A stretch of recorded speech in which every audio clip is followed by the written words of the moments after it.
வஸ்தஈனு பிஸ்ஸப்ரி வஸ்ஸலாம். தொழுகையை கொண்டும் பொறுமையை கொண்டும் நீங்கள் அல்லாஹ்விடம் உதவி தேடுங்கள். வ இன்னஹா லகபீரத்துன் இல்லா அலல் காஷிஈன். இந்த தொழுகையை நிலைநாட்டுவது என்பது பயபக்தி உடையவர்களுக்கு தவிர மற்றவர்களுக்கு பாரமாக இருக்கும் என்று அல்லாஹ் தஆலா அல் குர்ஆன் சூரத்துல் பக்ரா 45வது வசனத்தில் சொல்லி காட்டுகின்றார். அன்புக்குரிய சகோதரர்களே, இது போன்று அல்லாஹ் தஆலா பல இடங்களில் தொழுகையை வலியுறுத்துகின்ற அமைப்பில் குர்ஆன் சுன்னாவில் சொல்லுவதை நாங்கள் பார்க்கிறோம்.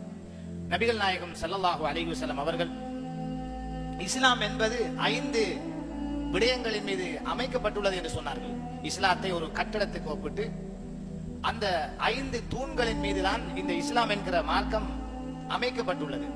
அதில் முதலாவது கலிமா லா இலாஹ இல்லல்லாஹ் முஹம்மது ரசூலுல்லாஹ் என்ற கலிமாவை ஒரு மனிதன் ஏற்று அதனை உறுதி கொள்ளுதல். அடுத்ததாக தொழுகை நிலைநாட்டுதல், அதே போன்று நோன்பு நோற்றல், ஜகாத்து கொடுத்தல், ஹஜ்ஜி செய்தல். இந்த 5 விடயங்களும் மீதுதான் இஸ்லாம் என்கிற இந்த கோட்டை கட்டப்பட்டுள்ளது என்று ரசூலுல்லாஹி ஸல்லல்லாஹு அலைஹி வஸல்லம் சொல்கிற செய்தி புகாரி முஸ்லிம் போன்ற கிரந்தங்களில் பதிவாகி இருக்கின்றது. எனவே இந்த தொழுகை என்பது இது ஒரு சுன்னத்தான வணக்கம் என்று சில சகோதரர்கள் நினைத்துக் கொண்டு விரும்பினால் தொழுவது, விருப்பமில்லை என்றால் தொழாமல் விடுவது என்ற ஒரு நிலைப்பாடு காணப்படுகிறது. தொழுகை பற்றி வரக்கூடிய ஹதீசுகளை பார்க்கிற போது, அல் குர்ஆனிய வசனங்களை பார்க்கிற போது, ஒரு மனிதன் இந்த தொழுகையை விட்டுவிடவே கூடாது, அப்படி விடுவதானது அவன் இந்த இஸ்லாமிய மார்க்கத்திலிருந்தும் தூரமானவனாக அல்லது இஸ்லாத்துக்கும் அவனுக்கும் எந்த சம்பந்தமும் இல்லாதவனாக பார்க்கப்படுகிற அளவுக்கு இந்த தொழுகையை விடுகிற விடயம் சம்பந்தமான ஹதீஸ்கள், அல் குர்ஆன் வசனங்கள் வருவதை நாங்கள் பார்க்கின்றோம். நபிகளார் ஸல்லல்லாஹு அலைஹி வஸல்லம் அவர்கள் இந்த தொழுகைக்கு முக்கியத்துவம் கொடுக்கிற வகையில் பல தூதுவர்களை அனுப்புகிற போதெல்லாம் இந்த தொழுகையை பற்றியே சொல்லுவார்கள். சஹாபாக்கள் தங்களிடத்திலே வந்து மார்க்கம் படித்துவிட்டு போகிற நேரத்தில் எல்லாம் தொழுகை பற்றி வலியுறுத்துகின்றவர்களாக இருந்திருக்கின்றார்கள்.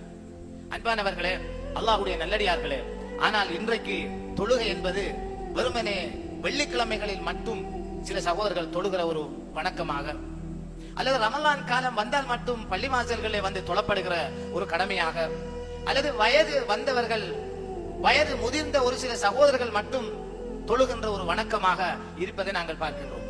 ஆனால் தொழுகை என்பது பெரியவர்கள் முதல் சிறியவர்கள் வரை, ஆண்கள் முதல் பெண்கள் வரை அனைத்து முஸ்லிம்களும் நிறைவேற்ற வேண்டிய ஒரு கட்டாயமான கடமையாக இருந்து கொண்டிருக்கின்றது. நான் ஒரு முஸ்லிம் என்றால் என்னை முஸ்லிம் என்று அடையாளப்படுத்துகின்ற ஒரு வணக்கமாக தொழுகை காணப்படுகின்றது. தொழாத நிலையில் இருந்து கொண்டு நான் எப்படி முஸ்லிம் என்று என்னை நான் அடையாளப்படுத்திக் கொள்ள முடியும்? நபிகள் நாயகம் ஸல்லல்லாஹு அலைஹி வஸல்லம் அவரிடத்திலே ஒரு சந்தர்ப்பத்தில் ஜிப்ரீல் அலைஹிஸ்ஸலாம் மனித தோற்றத்தில் வருகிறார்கள். வந்து அக்பிர்னி அனில் இஸ்லாம், இஸ்லாம் என்றால் எனக்கு என்ன என்று அறிவியுங்கள், சொல்லித்தாருங்கள் என்று கேட்டபோது நபிகள் நாயகம் ஸல்லல்லாஹு அலைஹி வஸல்லம் கலிமாவை நீ ஏற்றுக்கொள்ள வேண்டும், லா இலாஹ இல்லல்லாஹ் முஹம்மது ரசூலுல்லாஹ் என்ற கலிமாவை ஏற்றுக்கொள்ள வேண்டும், தொழுகையை நிலைநாட்ட வேண்டும், ஜகாத் கொடுக்க வேண்டும், நோன்பு பிடிக்க வேண்டும், வசதி இருந்தால் ஹஜ் செய்ய வேண்டும்.